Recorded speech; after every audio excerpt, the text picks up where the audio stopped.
বলতে বলতে চলে এলাম পাঁশকুড়াতে। পাঁশকুড়ার এই ব্রাইডটা আমার কিন্তু অনেক পুরনো একটা ক্লায়েন্ট, মানে ক্লায়েন্ট না, ওর বান্ধবীদেরকে আমি সাজিয়েছি। তো মানে ওর গল্পটা কিন্তু একদম অন্য রকমের, সেটা তোমাদের সাথে শেয়ার করব। হ্যালো বন্ধুরা, আমি সুবর্ণা আজকে চলে এসেছি একটা নতুন ভিডিও নিয়ে। আর ওই যে বলেছিলাম আমার রেড আর হোয়াইট কম্বিনেশনের ওই ডেকোরেশনটা ভালো লাগে, দেখো বলতে বলতে ওটাও পেয়ে গেছি।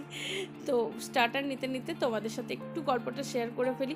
অর্পিতা হচ্ছে আমার আরও চারটা ব্রাইডের মানে কি বলবো, বান্ধবী। ওরা সবাই একটা গ্রুপ।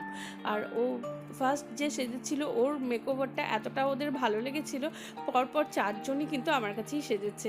বলেছে দিদি তোমাকে এতটাই বিশ্বাস করি যে আমরা অন্য কিছু দেখিনি আর অন্য কিছু জানতেও চাই না, তুমি যেমন সাজাবে আমি ঠিক তেমন সাজবো। ও একদমই আয়না দেখেনি, মানে আমি যখন বললাম একটু আয়না দেখো, বলছে না আমি একদম শেষে দেখবো যে আমাকে কেমন লাগছে। মানে এতটাই ভালো মেয়ে। আর ও একা হাতে সবটাই সামলেছে আর আমাকে জোর করে বলেছে খেয়ে যেতে, তো আমি খেতে বসেছি। আর খাবারগুলো খুব ভালো ছিল। দেখো এই যে বেবি নান আর তোমার ওই পনিরটা না, খুব খুব সুন্দর খেতে হয়েছিল।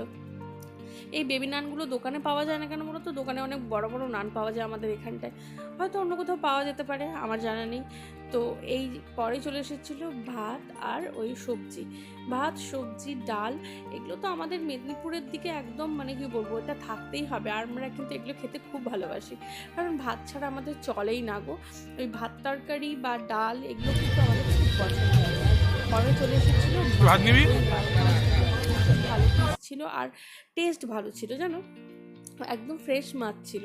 আচ্ছা, আমার এই খাবার ভিডিও দেখে তোমাদেরকে খেতে একটু ইচ্ছে হয়? আমার কিন্তু না ভিডিওটা এডিট করতে করতে খুব খেতে ইচ্ছে করে গো। মানে মনে হয় যেন ওই তরকারিগুলো আরেকবার করে পেলে এবার একটু ভালো করে খেতে পারি।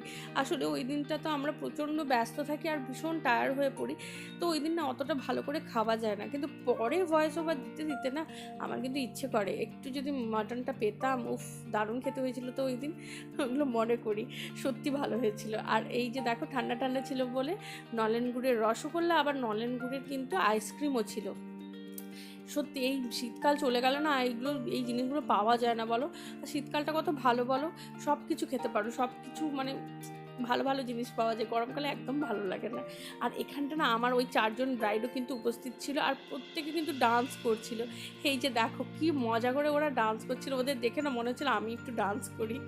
তোমাদের কেমন লাগলো আজকের ভিডিওটা সেটা কিন্তু জানাতে একদম ভুলবে না।